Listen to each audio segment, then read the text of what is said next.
প্রাণ ফিরেছে দক্ষিণী সিনেমার দাপটে ম্রিয়মান বলিউড ইন্ডাস্ট্রিতে। শ্যামা পূজায় মুক্তি পাওয়া দুই সিনেমা সিংহাম ও ভুল ভুলাইয়া ঝড় তুলেছে বক্স অফিসে। সমালোচকদের প্রশংসা না পেলেও দর্শকদের ভালোবাসায় সিক্ত হচ্ছেন নির্মাতা ও কলাকুশলীরা। দীপাবলি উপলক্ষে মুক্তি পেয়েছে দুই বলিউড ফ্র্যাঞ্চাইজি সিনেমা ভুল ভুলাইয়া ও সিংহামের নতুন কিস্তি।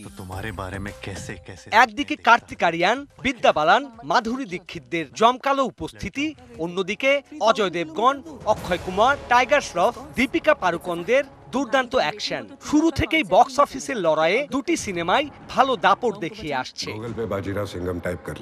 রোহিত শেঠির সিংহাম এগেইন মুক্তির শুরু থেকেই দারুণ ব্যবসা করছে।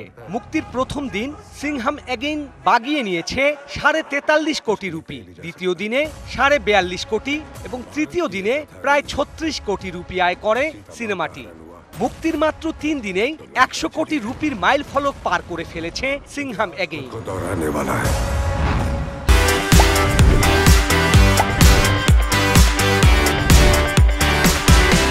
ভারতের বক্স অফিস থেকে এই ছবির আয় প্রায় 200 কোটি রুপির মতো।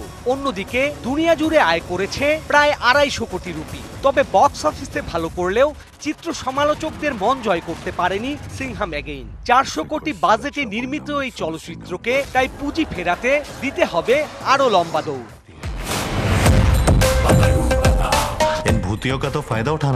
অন্যদিকে অজয় অক্ষয়দের এই বিগ বাজেটের সিনেমার বিপরীতে লড়ে যাচ্ছেন কার্তিক আরিয়ানদের ভুল ভুলাইয়া 3। কার্তিক তৃপ্তি দিমরিকের এই সিনেমা প্রথম দিনেই আয় করে প্রায় 36 কোটি রুপি। ইতিমধ্যেই ভারতীয় বক্স অফিস থেকে প্রায় 150 কোটি রুপি, বিশ্বজুড়ে 200 কোটি রুপির বক্স অফিস কালেকশন ছাড়িয়েছে এই সিনেমা। 150 কোটি রুপি বাজেটের এই সিনেমা ইতিমধ্যেই তুলে নিয়েছে তার পুঁজি এবং দেখছে বড় লাভের মুখ।